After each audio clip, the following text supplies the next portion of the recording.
Hi everyone, our Bible verse for today is all about James 2:19. Sabi dito, you believe that there is one God.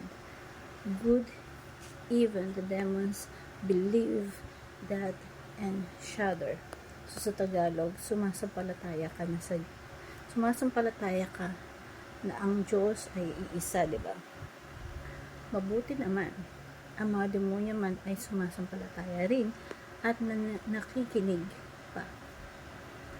So, sabi nga dito, diba?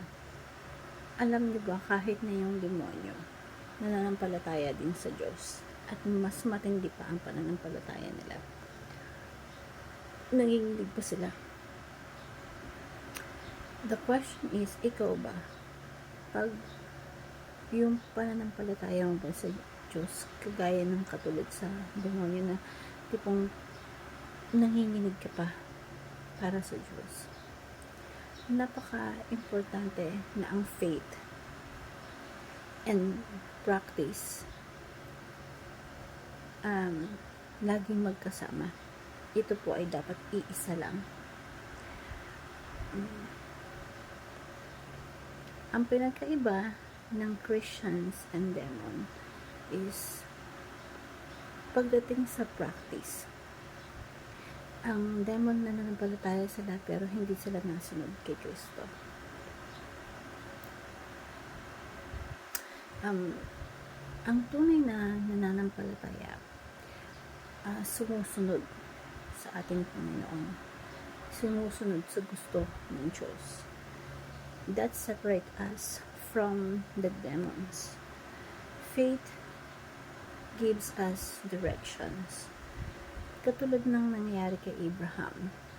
Dahil naniniwala siya sa ating Panginoon, kahit na hindi niya alam yung patutunguhan niya, yung faith na meron siya,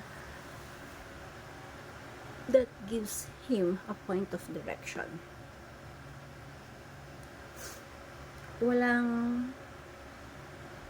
Wala tayong ibang compass. Walang point of direction.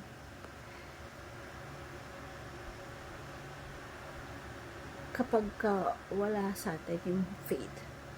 Pero kapag kaya nga minsan nag-invent tayo ng sarili natin direction kung saan tayo papunta at doon tayo napapahamak. Ang Diyos nagbibigay siya ng sense of direction when you have faith in Him. So, obedience is walking on the direction. Sabi nga dito, by faith, Abraham went forward to go to a place he would later receive as his inheritance, obeyed and went even though he did not know where he was going. Sumunod siya sa Panginoon, although hindi niya alam kung saan siya patungo. Yung faith and obedience, magkasunod palagi yan. Sumusunod si Abraham kahit na alam niya na hindi niya nakikita kung anong meron sa future. Wala siyang katiyakan kung anong meron sa future, pero meron siyang faith kay God at sumunod siya. Maganda sa isip natin kahit hindi natin nakikita yung sa future, o kaya yung pupuntahan natin, basta alam natin na sumusunod tayo kay Kristo. Faith and obedience are two sides of the same coin. Di pwedeng magkahiwalay yun. So,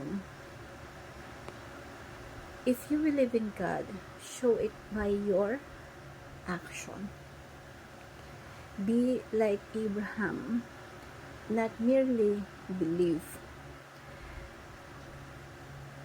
Ang pagkakaiba ni Abraham and ni Rahab sa demons is that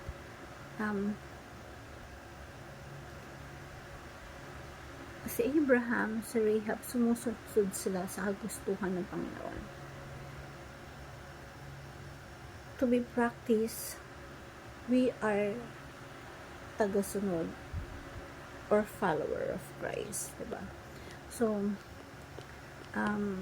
yung teaching natin, remember, faith and obedience are two sides of the same coin. Yung application nato sa life natin is show your faith by your actions. Be Abraham, not like demons who merely believe, and complete your faith by being kind and loving. So, according to James, tanong natin sa sarili natin, what kind of faith does God require us? So, yan ay magandang tanong. Ngayon is, tanongin mo yung sarili mo. What kind of faith you have right now? Kasi, when you have faith, mayroong transformation, may pagbabago, may pagsunod. Pero kapag you don't have faith, hanggang salita lang, pero walang pagbabago at walang pagsunod. So, hope this simple verse that we have, you learn something. Thank you everyone, and God bless.